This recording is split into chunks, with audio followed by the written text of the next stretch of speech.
This topic today has been coming to me for months now, and I've been observing how it affects my life and other people's lives to learn because I love learning and I love learning about myself, about other people. I love learning about what I can do, not rather how how I can change others, but what I can do. So I'm going to share with you what's come to me. Some of it you may have heard before in other seminars, some of it may not, but I hope something that I say is helpful today. And if you take one thing away from today's seminar, one thing, and apply it to your life, because I can't apply it, you can, that one thing can change the course of your life, your relationships, if you listen and you apply it. So already, for you, all of you that are watching now, and for those who may listen to this, sharing this talk on YouTube, I think since 1999, we've been mentioning, stand back, become the observer, allow. And I think that's the thing, is that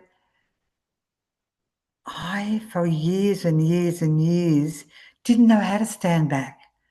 I didn't know how to observe what I was thinking. I was unaware, so I was out of control. All I knew to do was what I thought. And I would react to people and situations, and then I'd get upset, then I'd feel bad, and I'd go around this ever increasing circle, and I didn't know the tools. I didn't know how to allow. I didn't know how to observe. I didn't know how to allow, and I wasn't receiving. I mean, it was all pretty good, but there was a heck of a lot of tension, and there was a heck of a lot of stress. And I probably would have, I used to call one of our team members the road runner, because she was always going and she was really couldn't stop. And I suppose I'd call myself a road runner. I was running almost outside of myself. So I wasn't aware to know how to allow. I wasn't aware that I even knew that I had to allow. The wonderful counselor, my creator, to come and help me. I knew something on a head level, but I didn't know I wasn't allowing. I would just say a little quick prayer. I'd say lots of other prayers, and then I'd go and become a road runner again. And I was disconnected from listening and being present now. And what happens is, and I think if you fall asleep in this seminar and you fall asleep in the body, mind, heart, and spirit, it means that you're exhausted. That's what I did all the time. When I first started being still, when I first started stopping and allowing myself, I wanted change. I really wanted my life to change. I knew I needed change within me. So I allowed myself. I made a choice, first of all, and I allowed myself to be still. And I didn't know what I was doing 30, 40 years ago. But I thought, I'm not moving. I think there's someone bigger than me. I don't know who you are, but I'm going to sit and I'm going to wait here because I desperately need to know how to change my life. That was years ago, and I had lots to learn. I had lots to become present to, and I had to learn how to allow. And in 1999, we started Agape Encounter because many, many people were coming to us who were broken, lost, didn't know how to deal with their emotions, were all over the shop, exhausted. And we started Agape Encounter because we've seen profound things, and the core of what we learned and the gift that we give to people, and we've been given, is that we learn to stand back and allow ourselves to be present, not only to ourselves and what we're thinking in everyday life, at work, whatever you're doing, but to be aware that there is a presence there. There is wisdom within you that wants to be one with you, so everything becomes light and easy. If we don't do that, as I found out. What happens is you run like the road runner. You run out of yourself. Suddenly you get sick. Suddenly you get exhausted. Life becomes grey and you become disinterested. And I don't know, there's no life. There's no peace because you're lost in your own head, running ahead, doing all the right things you think, but getting the wrong results, not getting the results that you want. So I'm going to ask you a question because I can talk, but it means absolutely nothing. Are you present in your every moment, day, life? Are you present to the fact there's someone giving you your presence, that someone is giving you life now? It's a gift. Are you aware? And are you allowing that presence to move through you in your everyday life? Because it doesn't have to be like I used to do. I'll spend this time and I'll go and meditate. I'll go and pray now. Or I'll go to mass or whatever. And then I come back into life and forget all about the fact that I've got a wonderful counsellor. I have the presence of love who brings clarity and peace, who does things that I wouldn't dream can do. I didn't know about that. What about you? Do you allow? Do you invite and do you allow? And I think one of the seminars I did years and years ago, and a guy came back after it and spoke to me and said it profoundly changed his life. I suppose allowing is a bit like saying take over. And what do I mean by that? Okay. When I was running ahead, who was in control of my life? Who's in control of your life? Who's in control of it? Is it you? Certainly in my case it was. I was controlling things. I was doing all the right things and trying to be a good person, but I was actually thinking my thoughts and wanting what I wanted to know. And I'd go to God and I want answers. I'd want answers. How's that, eh? The attitude. Because I would want things. Whereas in fact, he was waiting for me to stop and allow him to speak to me, to guide me. I don't know, even if you can't hear him or you don't know what he's saying, but to allow the power, the one that I can't tell you enough today. Your lives will profoundly change and become lighter and easier if you allow, if you just allow in the moments, in situations, to be present to the present and as say take over, which means that you're letting go of control. Something happened this morning. Once upon a time, I said something. We all say something. And the other person didn't like what I said. In fact, completely reacted to it and disagreed totally. I recognize the reaction because I've had lots of them myself. Are you ever in the presence of others who react? Stop and think. Because I want you to get present to this. Are you with people or have you experienced people and they're reacting? They're either reacting to you or they're reacting about life, but they're out of control. They're emotional, angry, upset, whatever. So what I was able to just think about that. Because if you don't allow yourself time to stop and reflect, you don't know. And if you don't know, you're not going in the way of freedom. A yoke that's light and easy, you're going in a way of taking on the responsibility, taking on roles, which I did, being responsible, in control, carrying the burdens, doing what I thought was good, what I thought I should do because it was good. But I'd be heavy and I'd be exhausted and I'd fall asleep all the time. Done it all.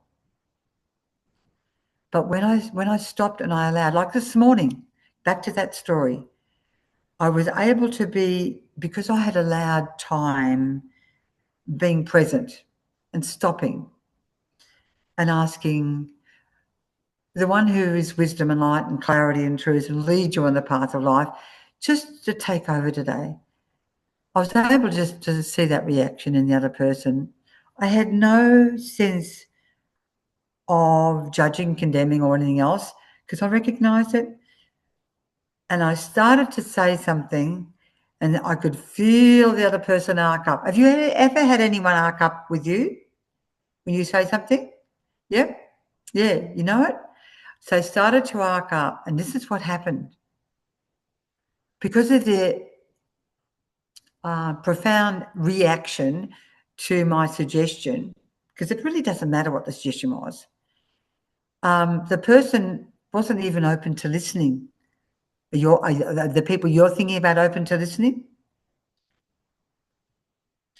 So what's the point in speaking if they're not open? So I allowed myself to step back. I took a big, deep breath. And I went, okay, I want you to know that I hear you.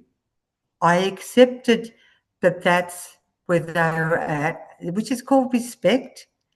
And I thought I need to stand back and I need to pass the circumstances over to the one for wisdom here, because otherwise you end up in this, don't you? This discord, you end up in arguments, you end up in, this is me, if you don't allow yourself to step back, if you don't get present to all of this, you end up in resentment, anger, frustration. Frustration is when the other person won't do what you want them to do. Won't listen to you. But they won't listen to you when you don't listen to yourself. And more than that, listen to the wise counselor who's within you the whole time wanting to be your greatest helper. And so I just had the little conversation very quickly this morning because I'm practicing as much as I know how, walking with him and talking with him. And that's what I've done for years now, but I'm still learning and growing. So I just said, what do I do? And I just got a sense to do nothing, stand back and allow it to be, pass it over. I don't know what the result is, but the results aren't important. What's important is for me to step back and remain at peace and stay in the presence. And then I can ask in prayer and thanksgiving. That's what I can do. I can allow myself to be thankful for the circumstances, and I can then humbly say, well, I can't, but you can. You know all this. You know this from years and years of experience. So what is it right now that I've said? Because there's no point in me saying anything else, because you'll just go to sleep. You'll just turn off. You'll just switch off. What is it so far that speaks to you? Because if you don't know what speaks to you, or you don't relate to any of it, it's like it just goes over you and washes that away again. Just think of the one thing so far that's spoken to you. What can you do? Or what do you do? Do you react? Do you pass it over? And if you react, the wonderful thing you can do, as you know, you can go back and apologise. Not that maybe what you said, because maybe what you said is true, but you can apologise perhaps that they're upset. You can apologise that maybe you had a bad attitude, maybe that you're frustrated, maybe that you're impatient and intolerant. Not maybe because of what you said, because what you said may have been true. Do you understand what I'm saying? There's always a way to say, I'm sorry. I didn't mean you to get upset. Do you understand? And that way the person, they calm their farm because they feel like you're listening to them, maybe not agreeing with them, but you're listening to them. So you're being melted and molded, just like me. So I'm going to ask you after this, if anyone can remember a time after the seminar of when you did allow the spirit to take over. When you got out of the way, you gave up control, being responsible. Oh, yes. And that's the big thing we've seen for years. It's been huge. And you all know about it because you've experienced it. Because you're quite a unique bunch, because you're the very few that want change. You're the very few that are open to being melted and molded.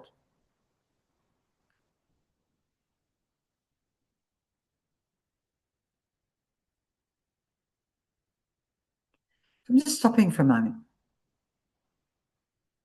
Just once you get present, as I'm going to get present. And right now, get present to where you're at now. And get present to where the presence is. Otherwise, you're not here. You're headed into tomorrow or into back past, or you into your head saying, I've heard all this before, I know it all. You know, I know what goes on in your head because I've had it all. Okay, so I just felt to be present and stop for a moment. So the question is, and I'm going to ask you a question because that makes you think, what stops you from allowing yourself to be your true self?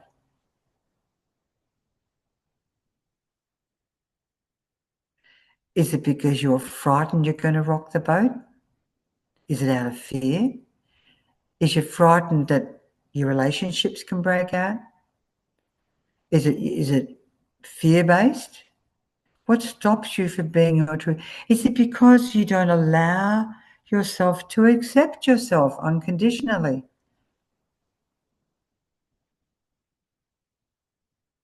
Do you allow yourself to have an expectant faith instead of having expectations? I'm going to say that again. Do you allow yourself to put into action an expectant faith in the one who can move mountains? Or do you have expectations of yourself? So you end up, but you'll be disappointed in yourself or others. So an expectant faith is the way to go. And this is where I found, this morning, a little tiny example, and then plenty more, allowing the lady that came to me during the week, she eventually allowed herself to come back. And she was on the phone, hysterically sobbing. I've been there. I did that when one of our twins died. And I remember the feeling. And so I knew just to be present and allow her to sob. Do you allow other people to speak? I want you to answer that. I want to share. Do you allow others to speak? Do you allow yourself to listen? Really listen to them?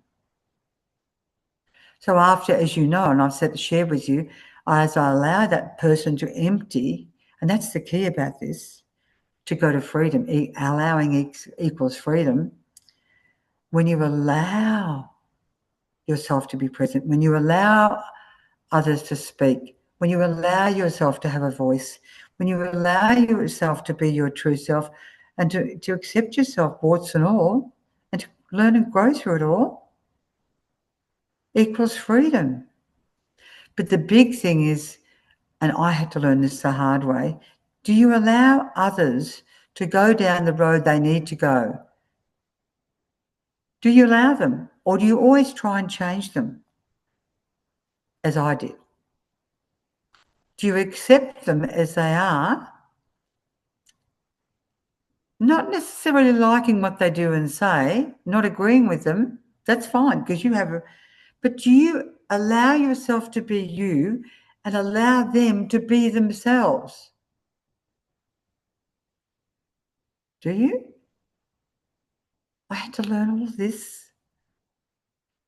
And you allow them, because I had to go where I had to go, and it caused me all the pain and all the suffering and all the angst and whatever, caused me to come back, to go upstairs and sit and be still, because I'd be all over the shop, because my head was lost in its own thinking. I needed to stop. And if someone had tried to fix me up and try to make me better, yes, be present to me, sure, to give me a hug, to allow me to speak my feelings. But if they try to fix me up, I'd only feel like there was something wrong with me.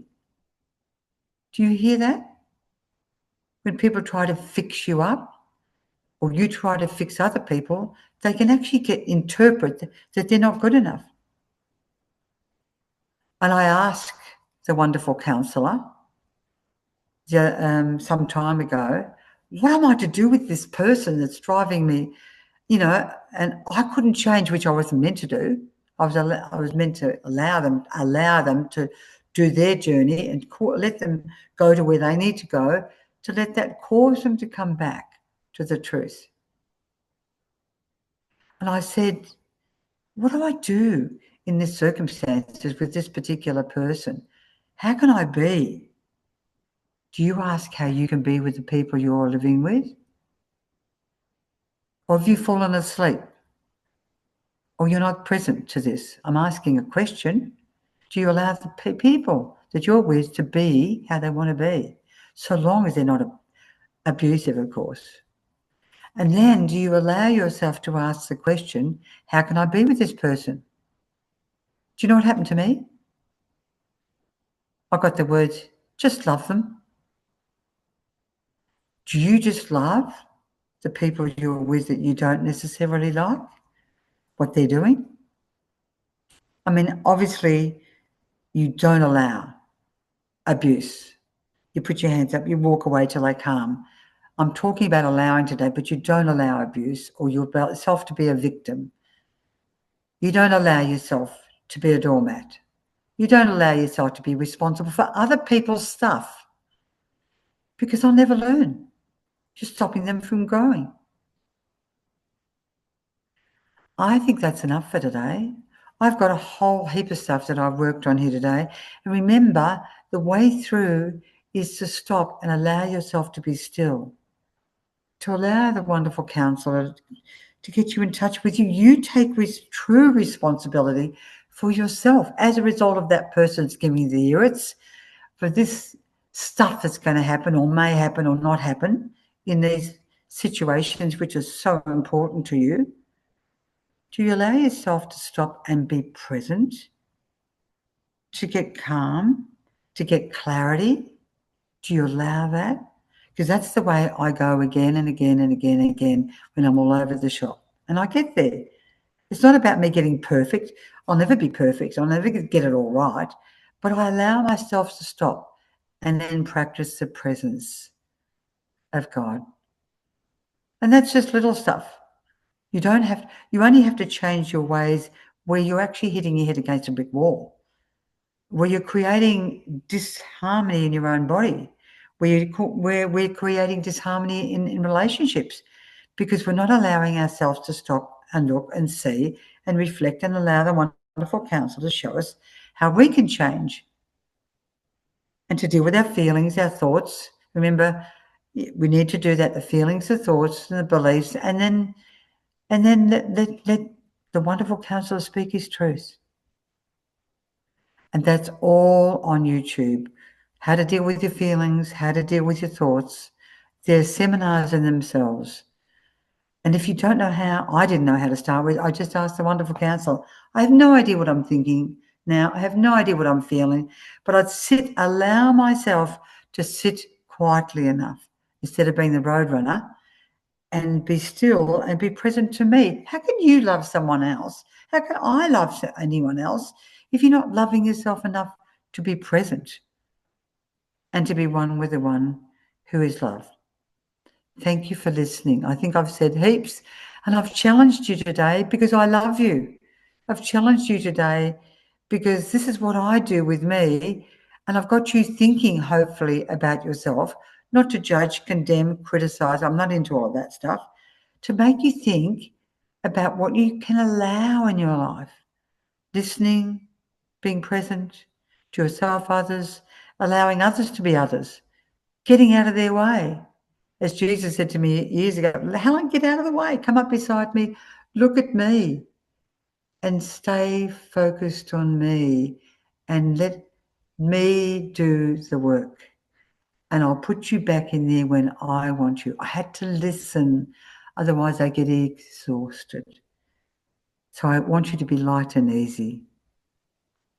The truth will set you free. It's within you already when you allow yourself to be still and listen. Thank you for listening.